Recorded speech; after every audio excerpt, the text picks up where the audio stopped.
Hello, my name is Business Pigeon. I have shed on more than 10,000 toilets over the whole world.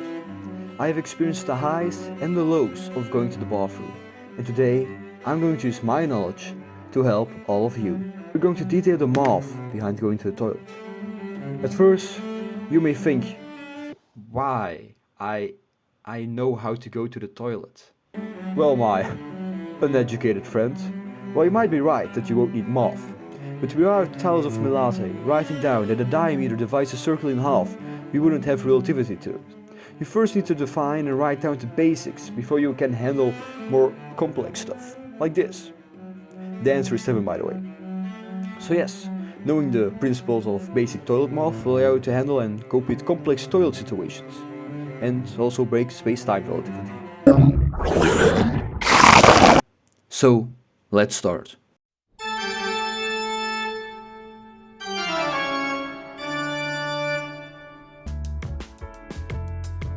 This is probably the most complex and difficult part of going to the toilet. So, like every good math teacher, I'll start with this part. During the listening, there is one basic rule, one foundation on which everything else is built. You don't stand next to each other. The you don't stand next to each other rule means you can't stand next to another person who's taking a piss. Like, imagine you're king in chess, and everybody else is also a king. So, you don't stand next to each other, you don't stand behind someone, and you definitely don't stand in front of someone. Whoa. Nice car. Now, this creates the weird paradox that is the Schrödingers urinal. So what is a Schrödingers urinal? As you can see, there are 5 urinals over here. And meet Jeffrey. Now, if Jeffrey takes the middle toilet, you can see that there are only 2 other possible spots left for another person, since you can't stand next to each other.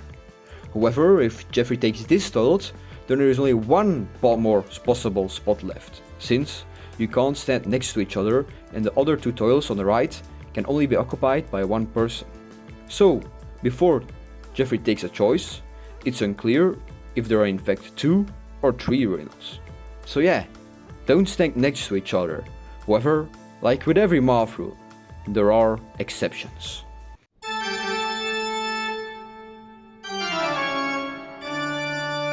A. You're a real alpha and you don't really care what people think. Respectable, but disgusting. Get the fuck out of here. This channel is not for alpha males, but for real pigeon males. B. Every other available stand is already occupied. So what do you do now? You A. Stand around and look like a fool.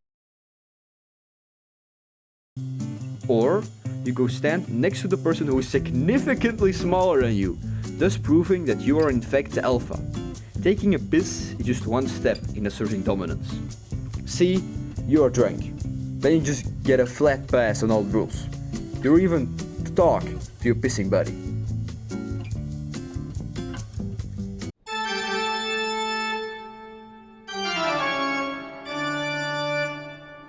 We're currently in an elevator, going to our shitting facilities located underground. We do this to protect our people against possible shit-related anomalies. But don't you worry, we will only enter level 1. You will be relatively safe.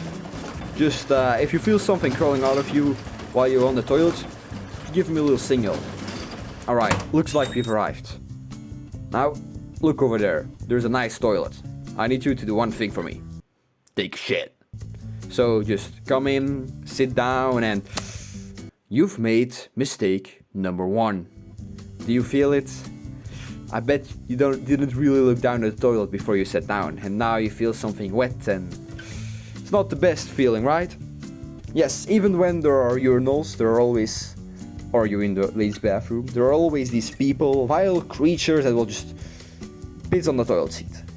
But that isn't even the worst thing you can encounter. I remember once in high school when I was but a wee lad, and I went to the toilet and saw a nice, warm, brown thing lying on the toilet seat. Like, that kind of had to be on purpose. So, if you take a shit, take a good look, and maybe just give the little toilet seat a little wipe, just to be sure. So, you've checked the toilet seat, there's nothing on it, you sit down, you scroll on your favorite social media while you let your body do the work, you prepare to wipe, but you've made mistake number 2. You forgot to check if there was any toilet paper. So what do you do now? Well, you have 3 options. 1.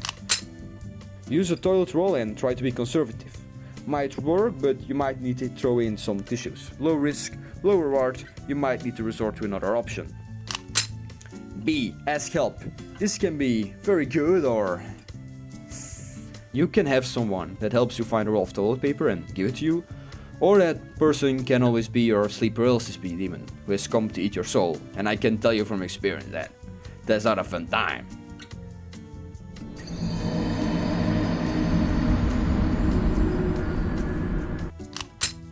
Pull your pants high enough and walk to another toilet. High risk.